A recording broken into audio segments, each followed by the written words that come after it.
Hi, everyone. Thank you for joining me on this podcast episode. When I first started tossing around the idea of doing a podcast, my heart, my inspiration was really just to give back and to share some of the things I've learned and I'm learning in the business world and personally.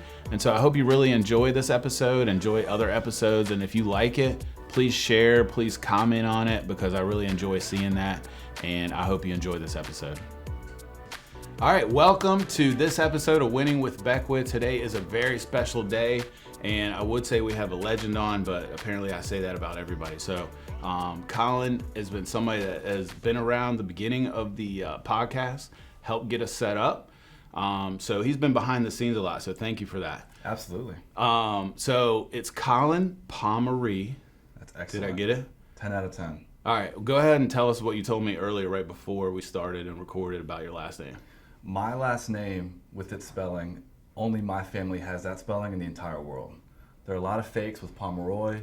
Pomory spelled I-E at the end, but only the Pomorys from New York and Kempsville, Virginia Beach. That's us. So it's Pomory. Yep. Did I get it? Yep. All right. So just so everybody knows, I'm the worst pronunciator of names. And so yesterday I was like, let's practice this. And I practiced it all morning. And then before the show, I said it wrong again. Right. But I have it right now. So I feel pretty good about it. So yeah, and your pace in saying it this time was really good too. The quality control of Pomory. You know? Thank you. So I should tell you guys that I did a little research about Colin before he came on the show. I know Colin, he works here at OVM. His official title at OVM is Marketing Project Manager? No, what's your official title? Manager. Marketing Manager. Yeah. I should know this stuff. Yeah, that's right. Anyways, but his official title on LinkedIn is People Person. So I think you need to give us a little description of that. What does that mean? I was working a job in downtown Norfolk, and they made me make a LinkedIn profile because it was good for a sales presence to go after people in a sales job I had. And originally, I decided if I have to have a LinkedIn, it will be completely sarcastic. So originally, it was a baby picture. It was a quote from, I think, the movie Step Brothers. That was in there. And so now I've de-sarcasticized it, if that's a word. Now it is. I think it is. I feel like it is. So. But I feel like a lot of what I love to do and what makes me feel fulfilled is summarized in those two things. People person, those two words. People person. I think that's good. I think you are a people person. Yeah, so thanks. When I was doing my stalking of you on social media, and I think it's totally you that you were anti-LinkedIn. Yeah. I mean, that makes a lot of sense to me. Thank you. But you're conforming, so that's good. But I was stalking you. One thing that I already knew, but I just want to let the audience know. So Colin also, he is a amazing employee here at OVM Financial, but he's also an entrepreneur, and he is an avid real estate investor. Can I use the word avid? Sure. Okay, avid real estate investor. So he brings that knowledge of being an entrepreneur to the show, which I think is great. Also, he was a restaurant manager, which totally threw me off. Yep. Not that you couldn't do it, but that's the service industry. You have anything to comment about the service industry? The subculture of the service industry is the deepest pit. No, I'm kidding. That's actually true. If you work in the service industry, we love the service industry. Yes. It's a tough industry. I actually was a bartender at one point in my life, and I will tell you that's what helped me be a great loan officer because I was able to, do a lot of things at the same time. Yep. So it's a tough job. But the one thing that stood out to me is you're a manager of a very large restaurant. Yep. And over 100 employees you oversaw. Yep. And this is what blew my mind, and I don't want to plug the restaurant, so we're not going to say it by name, but there was over 900 available seats. Yep. At one time, you could seat 900 people. I mean, that's just unbelievable. Right. I mean, tell us about like a typical day, like the busiest time in there. I mean, how chaotic was it? Chaos is on a good day at that restaurant. Yeah. And that applies to most restaurants, even if they have 30 seats. Yeah, that's true. And I think the biggest thing I probably learned in that job when I was experiencing day to day was my job was to the staff. Largely, my responsibility was to the staff. I had to make many really good decisions, and if I didn't, then I'd have ramifications through the staff, either in how they value sometimes themselves and their job. Yeah. And then, of course, how that would affect customers. So it was nonstop decision making, nonstop messing up and learning. That was, for the most part, my biggest skill, actually, was screwing up and learning. Yeah. You know? So that was a typical day at that restaurant. Yeah, we talk a lot about on the show, like failure and learning from your mistakes. And and really, no matter what job you're in, a restaurant or not, that's always something you have to do. But you also graduated from ODU. I just want to make sure I cover your complete background. I just want the audience to know how amazing extensive. you are. It's ODU. You also pastored a church, not as a senior pastor, I don't think, but worked in ministry as well. Yep. So you really, bottom line is, and I'm going to call you a young man because you're younger than me. You've done a lot in your short period of time here in the professional world, and so you bring a wealth of knowledge and experience, and so you're also a pretty good talker. Right? I'm good at talking a lot. You do. That's you do talk a lot, right? And so, before we kind of get into the main part here, what's something that I did a lot of digging and I found out stuff on social media about you. But what's something that not a lot of people know about Colin? Because I always like to ask everybody that. Right. And I thought maybe the last name thing was going to be it, but you're asking it directly. A lot of people do not know. I spent a full day at Waffle House one time. Actually, I knew that, but you know what? That is a very unique thing. Tell us about that. This was a 24-hour period because I lost a bet. It was not a significant bet. I won't get into it. But we turned it into, myself and a group of friends, we turned it into an opportunity to raise some money for an organization that, combats human trafficking and then persecutes people who are, found guilty of that. Yeah. And so I spent a day in Waffle House. I think my tally was 13 waffles, and I ate 8 meals.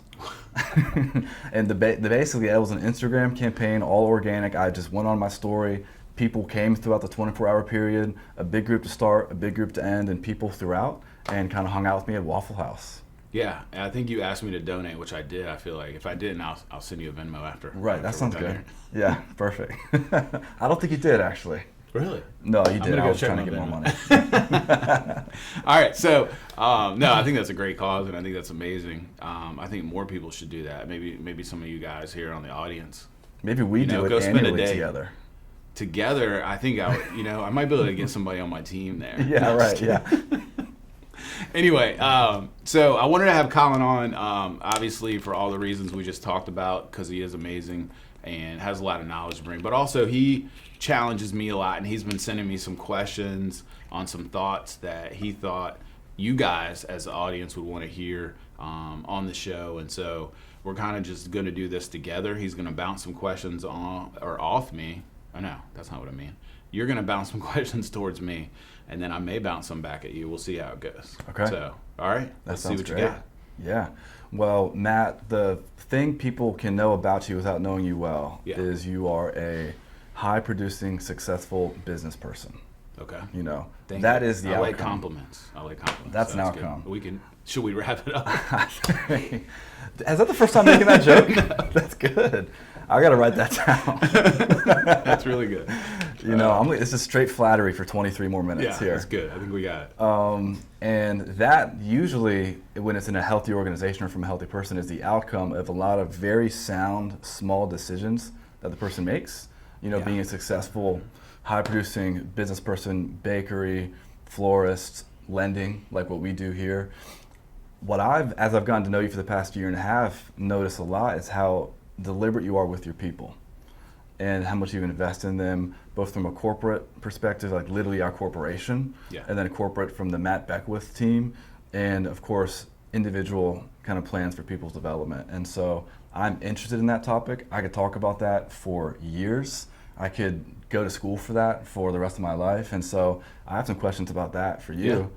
I think sometimes it starts with how we choose the people, the right people to be with us. And so maybe if you could start by telling me the number 1 and number 2 trait you look for in hiring.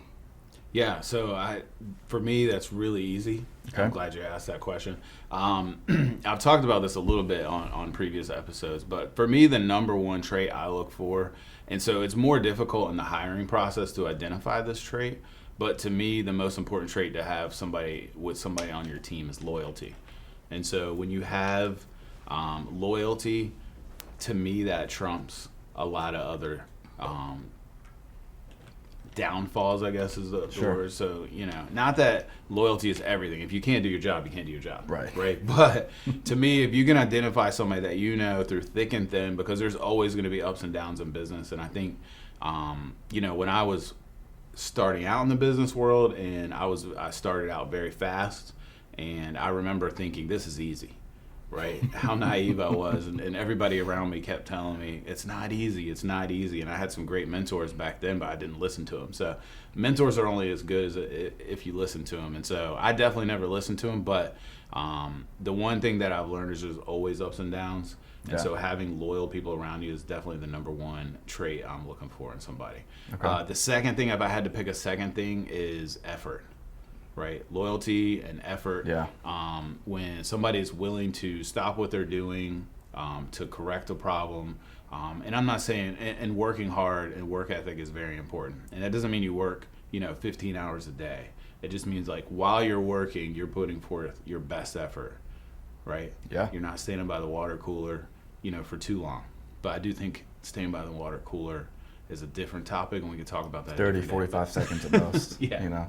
I mean, I think social interaction in the workplace is good. Yeah. But there is a limit, right? There is a limit to that. For sure. And when you think about loyalty, because we know as people who work with us, under us, everyone always works for somebody, the word loyalty is often misunderstood, and I think sometimes intentionally used to keep people close to you at all costs. Yeah. And it can be sometimes toxic.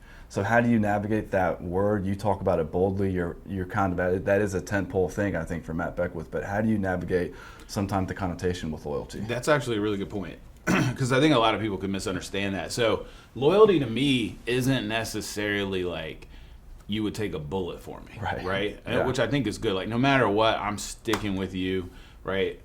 Yes, I know that's what loyalty is, but loyalty to me is really, when I'm not around, are you moving forward the business, right, as I would move forward the business? Loyalty to me is just representing me as a business owner, or representing our team or our company when nobody else is looking, right? Or are you whispering to somebody about all the things we're doing wrong, sure, right? That to me is loyalty. Like the toxic part of it is when I used to say, we have a meeting as a team, and then after the meeting, there's other meetings that happen without me that are discussing what we talked about in the meeting. And I'm not saying you shouldn't do that. I'm just saying, are you saying things that are negative, right? Or are you trying to build up the team and build up the people around you? And so if you're on my team, right, I expect you, if you have an idea or if you have a challenge, that you come to me directly with that. If you think that we're doing something totally wrong, or if you think we could get better, bring it to me. I mean, I'll tell you, I'm not perfect.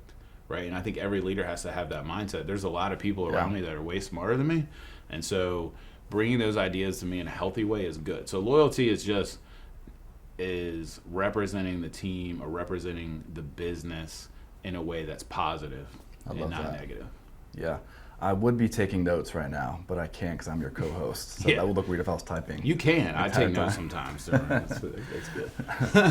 You remind me of a subject I think a good bit about in leadership, especially, is multiplying yourself. Yeah. And I think similar to loyalty, that can be taught as a way that there have to be a bunch of mini or mimic Matt Beckwiths walking around. So how do you promote that as a concept on your team?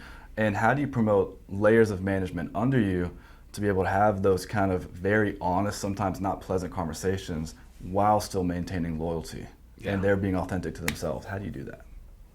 Well, I think you create loyalty by having direct conversations, right? What I've learned through my own mistakes is avoiding things actually makes it worse. Yes. And so I think a lot of times what we do is when we want to address something performance-wise with somebody on our team, we have a natural tendency, maybe it was just me, but I just avoid it, or I would be passive-aggressive about it until it got to the point where it was creating more problems. And so I had to learn from those mistakes, and I've tried not to be so passive-aggressive with, things that need to be actually addressed that are affecting the business. And so I totally can't remember the actual original question you just said. You answered it. Yeah. That's where I just believe that people want to have direction. Yes. Right? They want to be told if they're doing something good or bad. Deep down. Is it always comfortable? No. but I know people like that and they want to move forward and grow. Right. Yeah, I've heard, I can't remember who said this, but they define confrontation as truth-telling in love. Yeah. You know?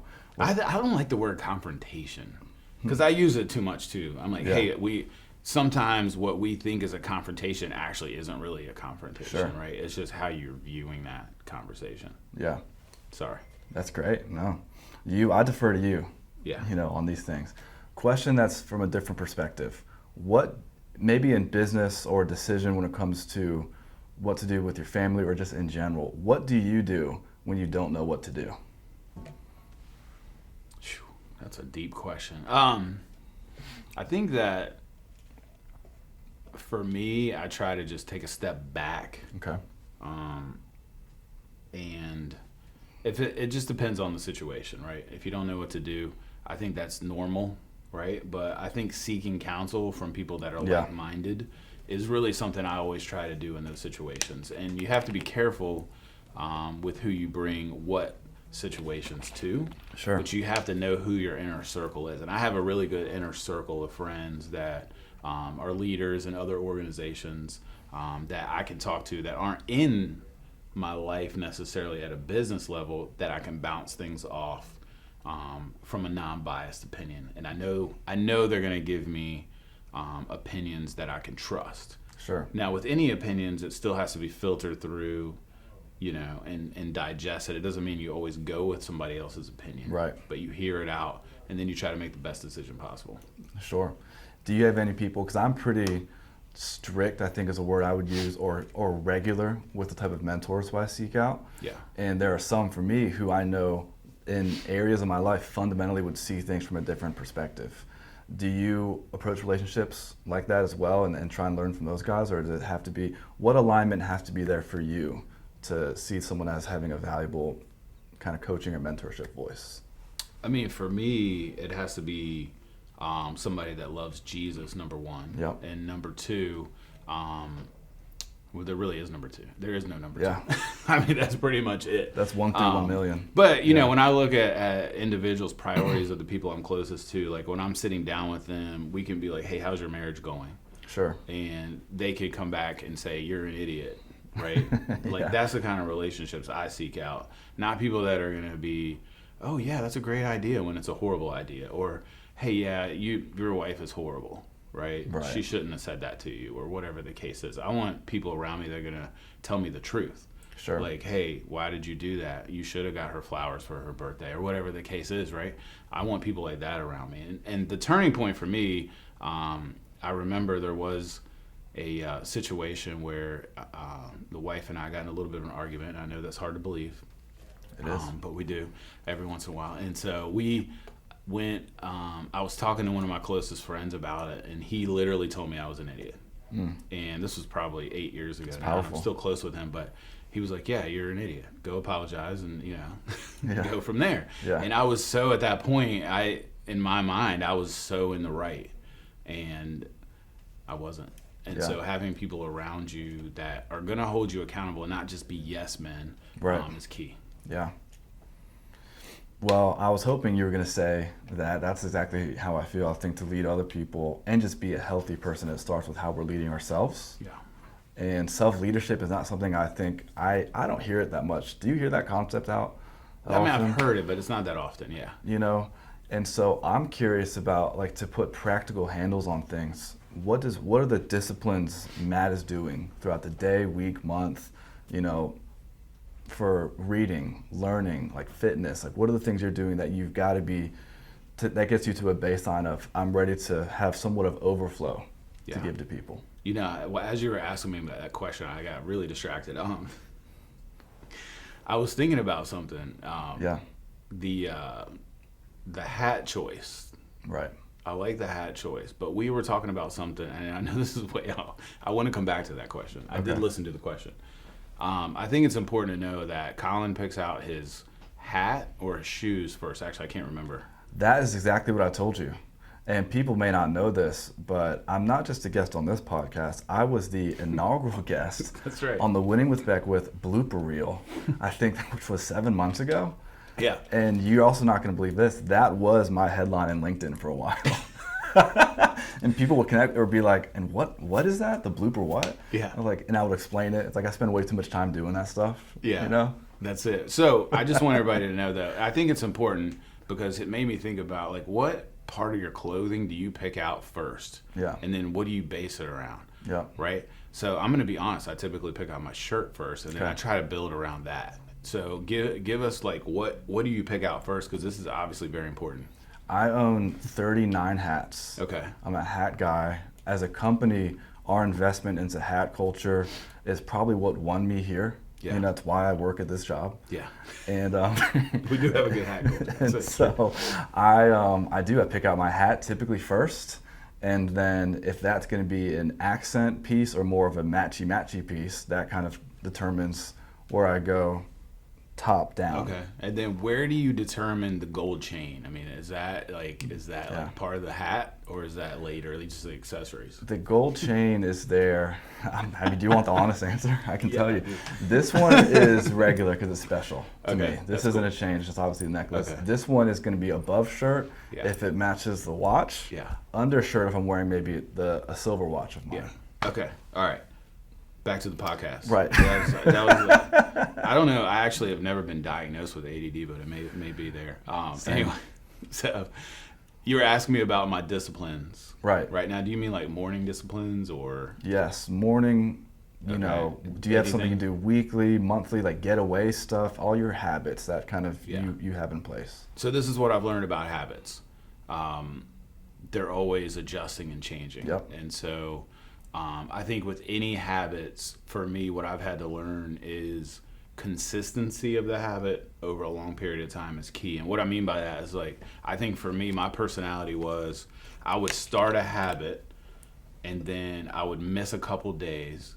And instead of just picking back up with the habit, I would just stop the habit altogether, right? No matter how good it was. So it could be healthy eating, it could be working out, it could be reading my Bible every day, it could be journaling, whatever. Right, that was the key. And so I think somebody probably needs to hear this right now, that it's okay to miss a couple days sometimes. It's really consistency over months, years, a lifetime that builds up and adds up, right? And so I don't know where that came from, but that's what I felt like saying about habits. But for me personally, right now I'm really trying to get up super early. And I kind of go back and forth on getting up early. Yeah. So for a long time, I would read all these books about these super high-performing CEOs, and they would wake up at 3 a.m. and do a 2-hour workout and do all these things. And so for a long time in my life, I felt like I had to do that, right? I had to get up early. Now, I never got up at 3, just to be clear. Yeah. But I would get up super early and try to accomplish all these things. And then I hit a point in my life where I was like, you know what? I like sleep. And that's okay. And I was like, you know what? I'm going to sleep later. Not that I'm not doing healthy habits and I'm not doing things, but I was like, I want to sleep in. All right. So I'm at the point now in my life where I'm back to getting up early. Cool. And so for me, I try to get up at 4:15 every day. And I was doing really good with that until the time change. When the time changed, that pushed me back a few weeks. But again, going back to what I just said about habits, I could have just fallen off completely, but I kept working backwards. So instead of waking up at 5:15, which would have been 4:15 before, I would wake up at 5, and I slowly pushed myself back. Sure, I love that. To the 4:15 wake up call. And so my main habit, the first thing I do every day, right? The most important thing I do every day is read the Bible. Just gonna put that out there. But other than that, is making my coffee. Yeah. It's very, very important to have a good cup of coffee. I recommend pour-overs. Really good single origin coffee. Big fan of Kenyan, Ethiopia, Costa Rican. Do you have a bag somewhere you can plug, or are you going to pull it out? I don't have a bag. Next episode, I'll pull a bag out. But I like to make my coffee first thing, and then I start reading my Bible. I'm always reading a book, some other type of book. Could be a business book. Could be just a book to help me improve as a person. And grow closer to God. But I do those two things, and then I really just try to sit still. Yeah. And, sometimes I'll journal, sometimes I'll think, there's a lot of times where I have a lot going through my mind about what I have to do that day, who's coming on the podcast, can I pronounce his name, like that kind of stuff happens. And so I'll try to write things down that are on my mind just to get it on paper, so I don't stress about it. Yeah. Right. And so once I'm done with that, then I go work out. Cool. Right. Now, my goal is to work out 3 times a week. I have a trainer, and if he's listening right now, he'll tell you that I don't always make 3 times a week. But again, I don't give up, and I at least get in there 1 to 2 times a week to get a good workout in. So after that, I get home, get the kids to school, and I do take the kids to school every day. So I'm looking forward to that break when the summer comes. Yeah. And get them to school, and then I'm off to work. And do you notice a difference with how you interact with people, the energy you have, how present you can be when you're kind of dialed on a good set of habits like that? For sure.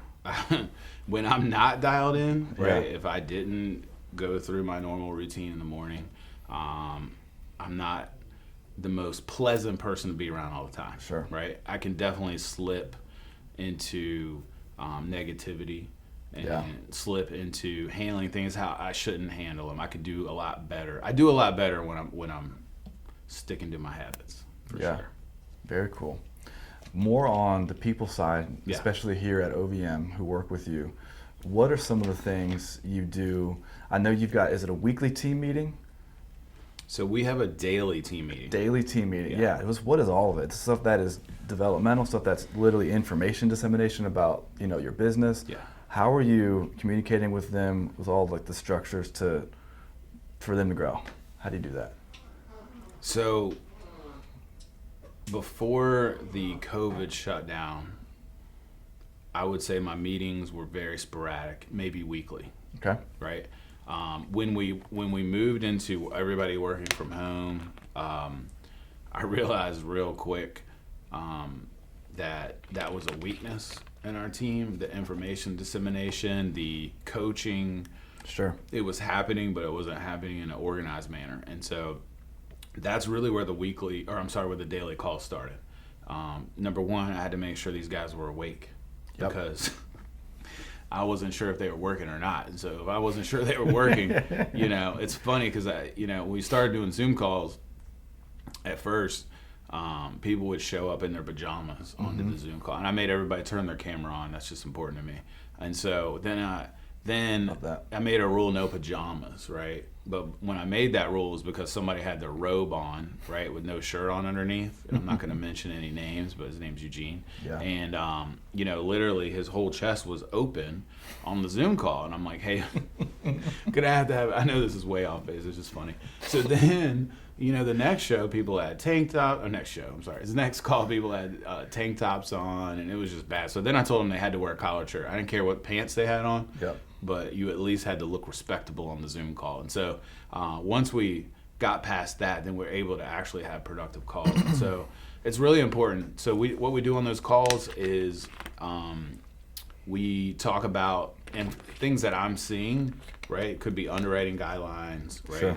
I also, for the most part, let some of the leaders on my team handle the majority of the call. And then I'll typically do some coaching, whether it's coaching on overcoming some objections, whatever the case is, whatever I'm seeing at that time that I think we need to work on as a team to help the loan officers grow is what we'll cover on those calls. Very cool. And how do you pour into the leaders on your team? Yeah, that's a good question. I honestly, as you said that, I'm like, I could do a lot better.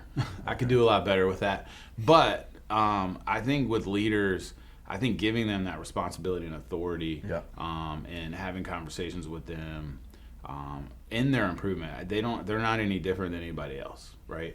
They all have areas that they could work in. And so I try to spend some time with them one-on-one and make sure that they're growing as a leader, and also just giving them more responsibility and letting them fail a little bit and then correcting as we go. Love it. I love that. Do you feel like how do I ask this question? What are some blind spots that you feel like you have, like some things you're maybe less confident in speaking to that other people deal with? Nothing. No, I'm just kidding. I knew that was going to come. I knew it was going to happen. No, because the truth is like, I always know there's something I could get better at. Sure. Right? But, specifically, sometimes I don't always see it. That's why they're called blind spots, right? And like trying to look for blind spots and find the things that you're not doing, I think it takes a lot of self-reflection, right? And humbleness, right? To realize what those blind spots are. Sure. And as I was talking to you, I realized that I probably right now aren't pouring enough into the leaders on my team. And so that's one blind spot that you just asking me that question made me realize when I was going to answer that I'm not doing enough. Not on purpose. He has great leaders. They are great. I didn't do it on purpose. Yeah, they are great. No. And probably that's why, because sometimes when things don't look broke, when they're not right in front of your face, it's not always on the forefront of your mind. And so I think finding blind spots is key for any leader. Yep. And so I really think, because we're getting close to the end here, because I can see the clock and you can't.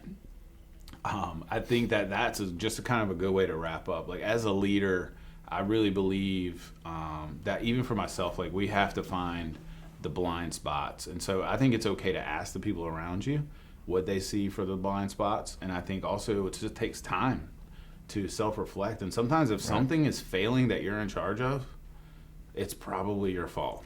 I mean, that's how I look at it. Like, if something's not working, right, it's probably my fault. And so that could be in whatever you do. It could be coaching outside of business. It could be a real estate business. It could be, your job every day. You really have to kind of look at it and figure out what you're doing wrong and what you could do better.